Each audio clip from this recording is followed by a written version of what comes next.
والدنيا ليست لنا، عابرون. سنمضي يوما تاركين خلفنا كل شيء، لا جاه يبقى، ولا منصب يبقى، ولا مال يبقى، تبقى فقط أعمالنا وذكر طيب في قلوب الناس.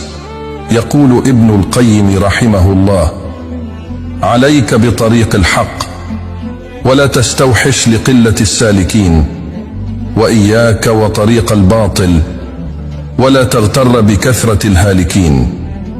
لا يعرف الإنسان بلسانه، بل بموقفه حين يخير بين الكرامة والمصلحة.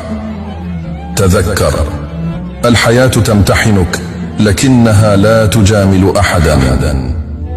اللهم اجعل تواصلنا برا، وكلامنا ذكرا، ومحبتنا خالصة لوجهك الكريم تدوم طول العمر. اللهم ارزقنا حسن الخاتمة وأنت راض عنا يا رب العالمين.